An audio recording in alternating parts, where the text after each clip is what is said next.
Depuis plusieurs années, le SDIS s'est engagé dans la préservation du capital physique de ses agents et depuis peu, l'établissement s'intéresse à la préparation mentale. Suite aux récentes études en neurosciences, des nouvelles techniques de préservation du capital santé ont émergé. Ce sont des méthodes qui permettent à chacun de prendre conscience de son équilibre, de son niveau de vigilance et de mobiliser ses compétences face à un événement particulier. Et donc le SDIS s'est tourné vers une société experte proposant ce type de formation spécifique adaptée aux besoins des sapeurs-pompiers. Écoutons Nicolas Deniaz, ancien membre de la cellule nationale des techniques d'optimisation du potentiel. On n'a pas considéré le facteur humain comme étant quelque chose d'essentiel au départ. On s'est beaucoup appuyé sur l'évolution de la technologie et de la technique.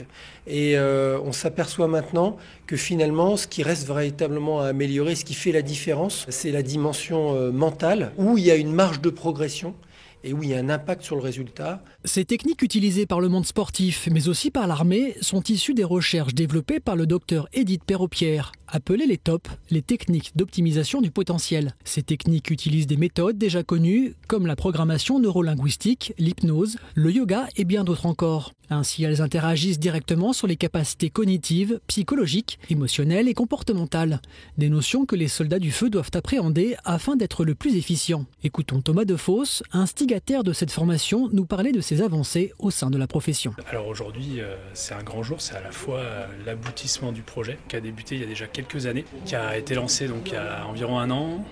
On a donc formé les référents durant l'année 2022 et aujourd'hui, une nouvelle aventure commence, la formation des initiateurs. L'objectif est de former environ une centaine d'initiateurs afin de répondre à la gestion du sommeil, la gestion du stress, la gestion des émotions, voilà, tout un panel de techniques qui vont permettre en tout cas aux agents peut-être de découvrir des choses. Une découverte, cela l'a été pour les 12 stagiaires. Appelés référents, ils ont débuté leur formation début 2022, dans le but d'acquérir les techniques de préparation mentale afin de les enseigner aux futurs initiateurs. Des techniques qui étaient déjà en partie pratiquées, mais qui n'étaient pas apparentées à des procédures établies.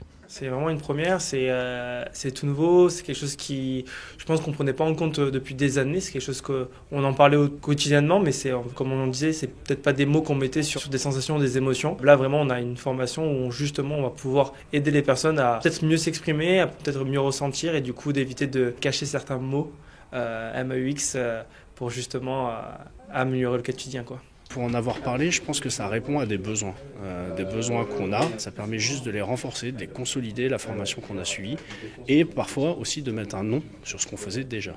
Pour certains référents, ils n'ont pas attendu la fin de formation pour déjà enseigner quelques pratiques au sein de leurs équipes. On va essayer aussi de mettre des techniques dans le service pour faire au moins 1 à 2 fois par semaine, 2-3 petits exercices comme ça pour aussi créer une cohésion de groupe, parce que ça aussi, ça crée une cohésion de groupe. Donc, non, c'est vraiment des techniques intéressantes. Je pense que pour les pompiers, il y a une plus-value sur le plan opérationnel, ça c'est sûr. Pour certains référents, cette formation était avant-gardiste dans l'approche personnelle, dont le seul but est de pouvoir être mieux psychologiquement afin de durer dans le temps. L'objectif, c'est pas de faire des super-héros, bien au contraire. L'objectif, c'est de pouvoir avoir des outils personnellement qui vont te permettre d'optimiser et de durer dans le temps le maximum.